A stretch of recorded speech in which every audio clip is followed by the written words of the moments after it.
Hi guys, good day and welcome back dito sa ating channel na House Doctor Tutorial. Ayan.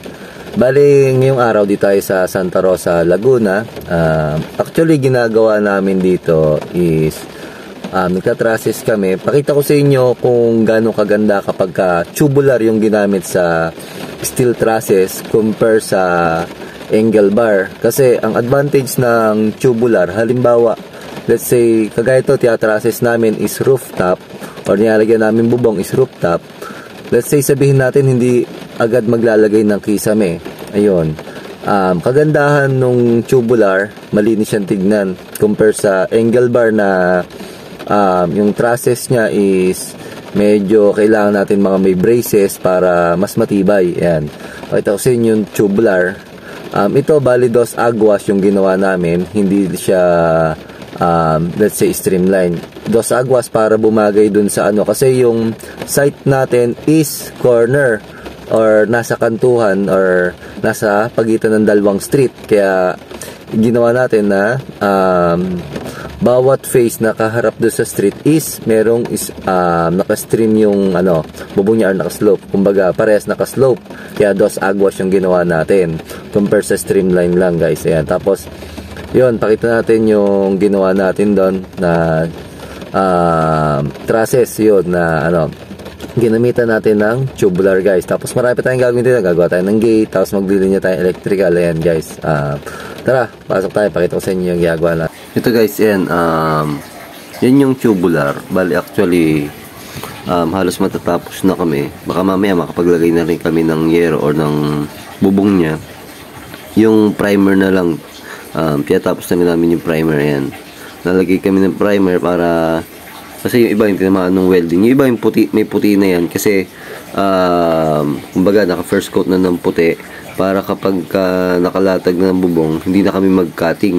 Iba na lang yung aanhin ng ano, yung abot ng roller. Ayan, para mabilis-bilis, guys. Yan. Yung iba, yung mga primer, inaan namin, pina-first coat na namin ng puti or ng white, yung QDE. Yan, para diretso na yung kulay niya. Mount mo kasi hindi pa lagyan agad ng sealing, hindi magkakapintura yung bubong.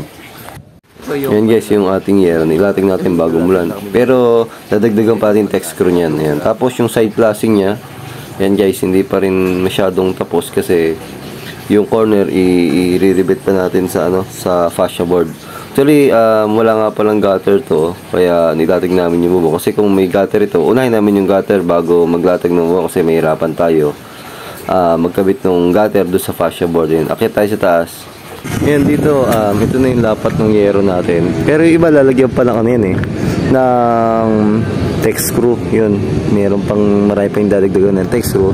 Pero, inuuna ko na din muna yung side flashing kasi yung kasama ko maglalagay ng text screw doon. Yan, ilalagay ko ng side flashing para malinis din tignan. Kasi, pagka walang side flashing, open itong gilid, pwede din pumasok yung mga ibon, lalo na kung halimbawa may kisame tayo sa loob. Papasok yung ibon, pamumugaran or hahakutan ng mga damo. Yung naging problema minsan sa ceiling pagka yung labas is walang side flashing or may open. Yan, pag may side flashing siya, kita nyo kung gaano kalinis pati siya. Yan, yan, ito i-fix ko na rin side flashing to kasi angatin ko to. Ito, ayan.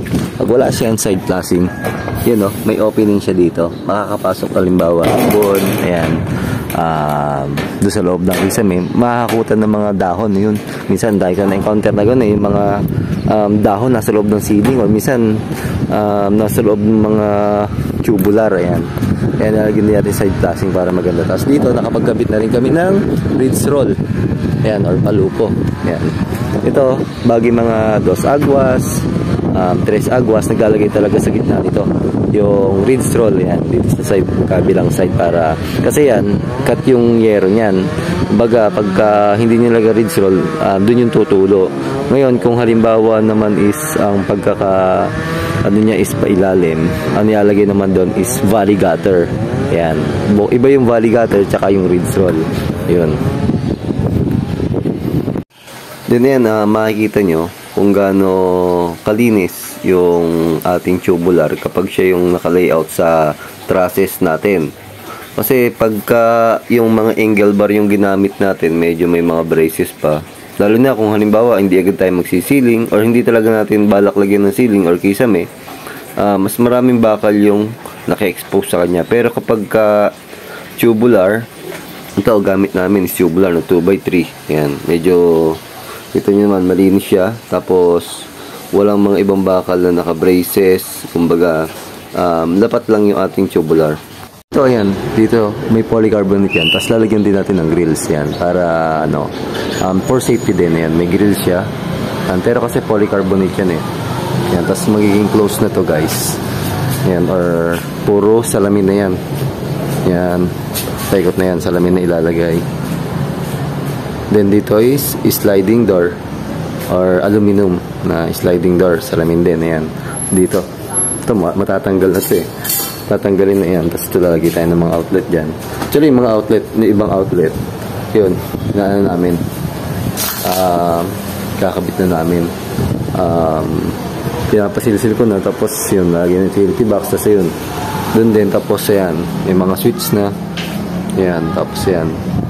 Yung hanggat maaari, yung linya nga pala nung wiring is itatago natin sa loob ng tubular. Yun, isa pa ang advantage kapag tubular, lahat pwede nyo pasok sa yung wiring nyo. Pero syempre, may insulation gaya ng gaya ng PVC or flexible loss, meron siyang insulation para hindi naman, syempre bakal yan, hindi naman magkaroon ng grounded or pag dumikit kasi yung ating mga electrical, ang problema niyan or magiging problema niyan is magiging grounded. At the same time, pag napahawak kayo dito sa ating mga bakal, pwede kayong makuryente guys. Yun guys, ito naman yung mga poste niya. Pakita ko sa inyo dito, yung sa side. Kagandahan ito, buhos kasi yung pader, hindi CHP, kaya mas matibay. Ito, nilagyan namin ng screen, yan, para yung semento, pag pa-plaster namin o pag pipinis, hindi siya dudulas dito kasi madulas yung tubular, bakal. Para, ayan, kapit siya kasi syempre manipis na lang halos yung maging plaster niya. Pag may screen, hindi magkakrak or may iwasan natin mag-crack at saka bumitaw yung ating plastering or yung ating maging palitada or patsi ng semento ito. Kagandahan ito, buhos nga yung kanilang pader. May mga bakal na i-welding din natin yung ating 4x4 na tubular, yung pinaka-king post natin or poste.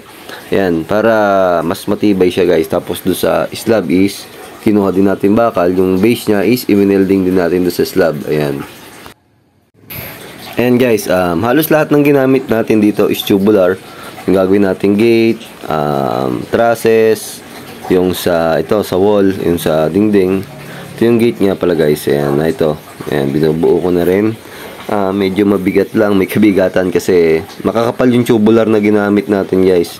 Lahat dyan, pati sa poste, yan, trusses, railings, yan, halos lahat, tsaka itong wall na to, yan, tsaka yung base na rin nung paglalagyan ng aircon guys, yan, yung frame, ano na rin, tubular na rin para nakamotive siya or babagay doon sa ating mga bakal, ayan, halos lahat yan guys, tubular. Makakapal na tubular yun. Sana nagkaroon kayo ng idea sa video to kung ano yung advantage ng paggamit ng tubular. Yun, at saka ang advantage pa ito, less yung trabaho, mas mabilis guys compare gumamit tayo ng angle bar kasi hindi na kayo bubuo ng mga framing guys. Yun, at maraming salamat po muli sa inyong lahat sa pagsuporta sa channel natin. Stay safe guys and God bless po.